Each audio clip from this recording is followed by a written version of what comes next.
About to merge onto freeway traffic from the middle. Woo.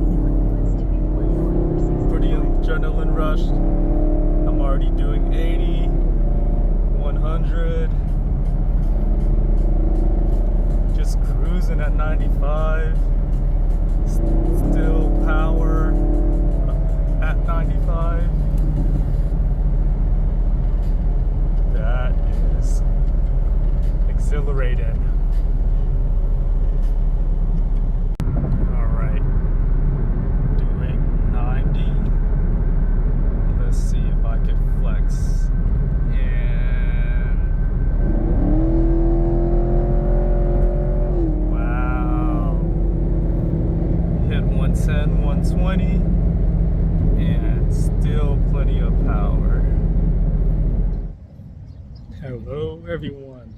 This week's rental is the Chevrolet Camaro LT1 Sports Coupe.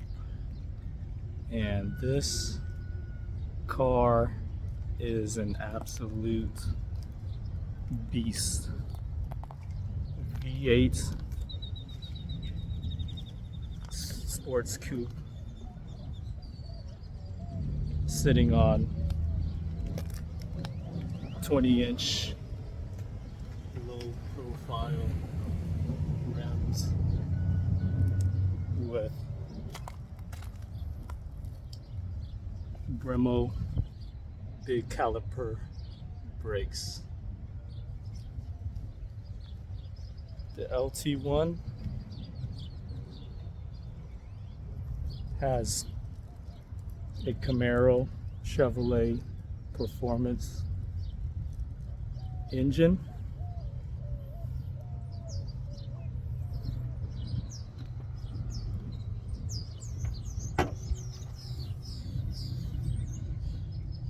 V8 rear wheel drive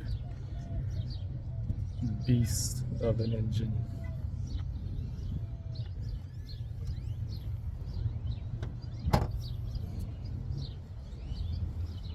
Very aggressive and sporty stance. Has quite the road presence.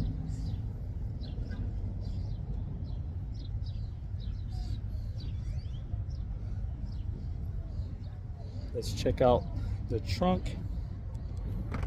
Double tap on the key fob, should pop on up. Not that much space. Probably fit a few carry-ons, but that's about it.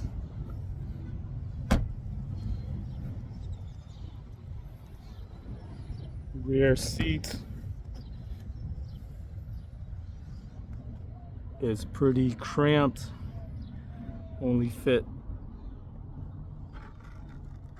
anybody there in the back, only if you have to.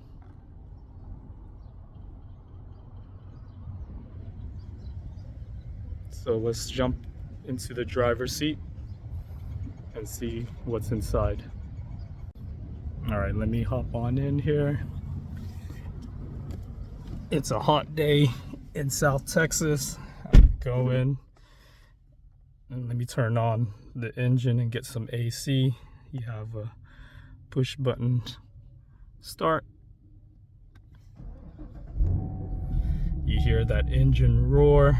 That's the theme of this vehicle, is it's loud and it's mean and it does not care. So it's a pretty snug fit inside the cockpit. You're greeted with the digital and analog gauges, tachometer, speedometer, and fuel and temperature gauge. In the middle, you have your information unit, and you can select and scroll through by pressing the middle control buttons It's alerting me that the hood is open right now. If I dismiss it, I can scroll through the different information for the car.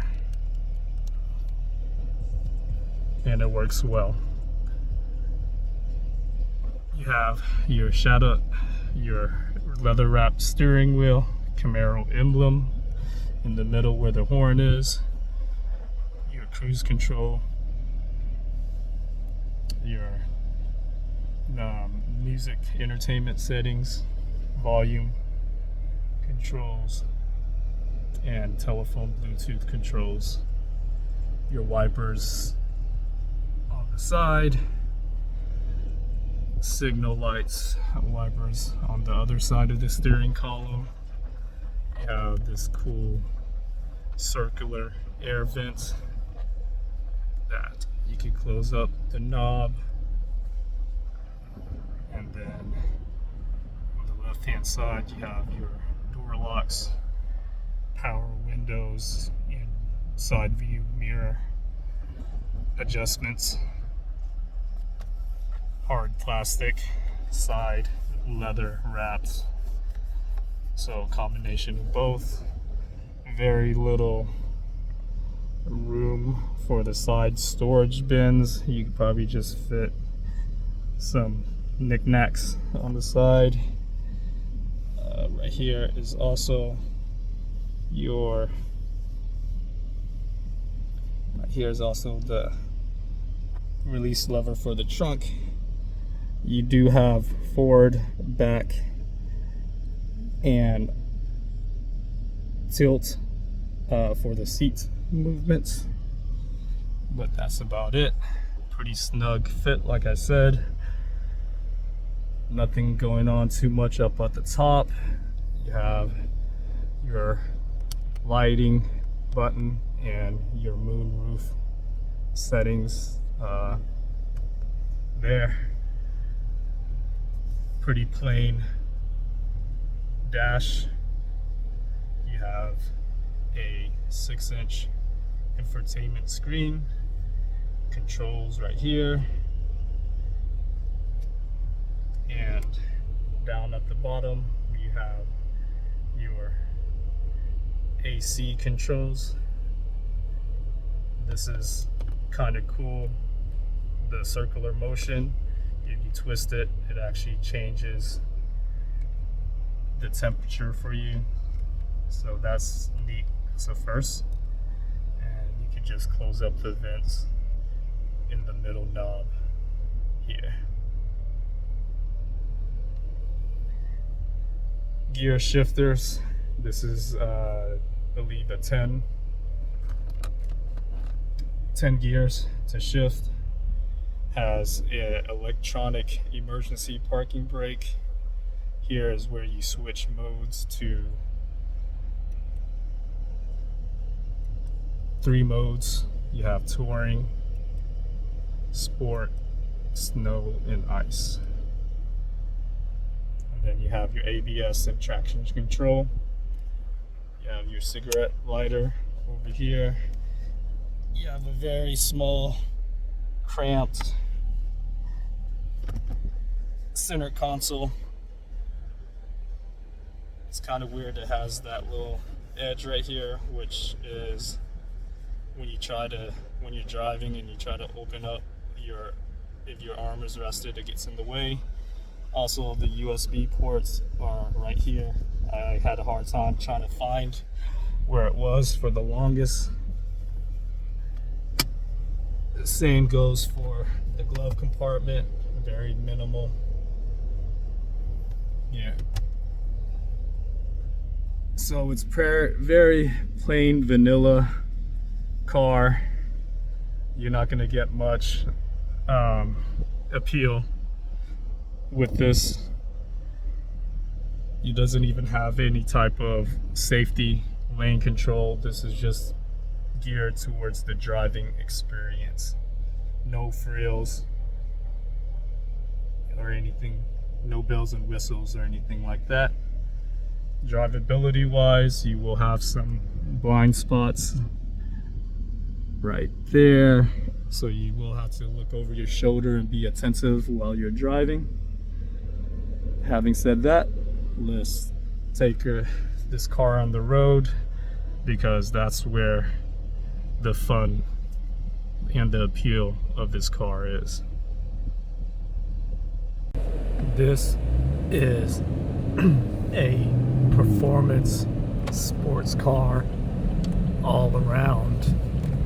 The Camaro LT1 will remind you of it all throughout your driving experience. It is loud, it is mean. Just check out this acceleration. You can hear it grumbling.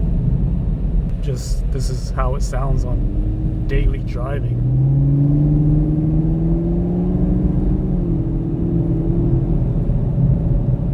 And that's not even me flooring it.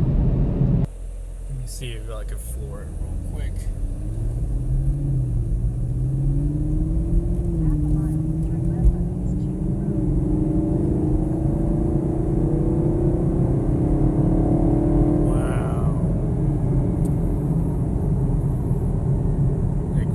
While it cruises, so not lacking in horsepower whatsoever.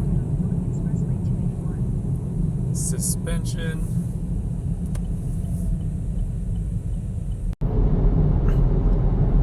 okay, sorry about that. I had to get on the freeway to make this long 300-mile drive. It's going to take about 4 hours driving in this Chevy Camaro LT1. Yes, this is a sports car, true and true. No frills, no bells and whistles, straight up performance. And it's an enjoyable driving experience throughout the whole way.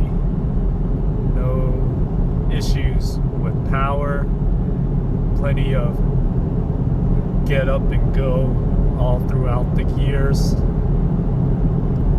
from 0 to 60 smooth. You just floor it, and next thing you know, you're doing 80, 100, no issues whatsoever. You can pass up cars on the freeway as well. Now, being that it is geared towards enthusiasts, the cabin noise is kind of loud. In here, you feel the suspension is very stiff. You will feel all of the bumps. That probably has to do with the suspension setup, and also the low pro 20-inch wheels, wide wheels, so you will feel every little bump. But even on a long road trip, the seats make it comfortable, where even though you feel it, you're not tired after a long road trip. Brakes are responsive to stopping this heavy vehicle, and the turning is pretty tight as well, and that probably has to do with the suspension setup, how low it is to the ground, and the tires that come into play. You are very much engaged while driving this vehicle, but it doesn't come at a price where it's so engaging that you're stressed out about anything. But you will have to have that level of attentiveness while driving, because there is really no safety sensors or anything like that. You're gonna have to drive it pretty old school. So what you get in performance, you will pay for with gas. It is a gas guzzler, but it does take regular gas. I filled up with 12 gallons for $36. So, but all in all, it's pretty fuel efficient for a V8, and the performance you get really outweighs the cons of paying for gas. So would I get this as a rental car? No question about it, but you know, I'm driving just one person in a car, so it suits the need that I have for it. So definitely, if you're traveling solo, this is a really nice rental car. I mean, running errands, driving around is no problem. It handles it all too well. You'll be surprised at how good this is as a daily driver. The cockpit is comfortable. You feel very snug, like you're a pilot when you're on those long drives on the highway. In city driving, it performs rather well. You will have some issues when parking, but you get used to that fairly quickly. And of course, since it's a big bodied vehicle, you do have to make that adjustment in driving a larger sports car. Seats are comfortable enough. The sound system is above par. The infotainment system, the technology is just the bare essentials. The rest is just the driving experience. I mean, driving this every day for the past week, I can't stop having a smile on my face. It's just something about the driving experience. It's mainly the power and the sound, the throaty sound of the engine and the muffler. It gives you that badass experience. But of course, the closest thing that I rented in the past was the Ford Mustang 5.0, which I made a video for as well. That car is a little bit more tamed because the 5.0 Mustang is geared towards a wider range of audience, but this Chevy Camaro LT1 is geared toward to those enthusiasts. So definitely, if you have a chance if your local enterprise or rental car place has this vehicle, definitely check it out if it's in your range and it's what you're looking for, if you want to have some fun. All right, thanks for watching. See you on the next one.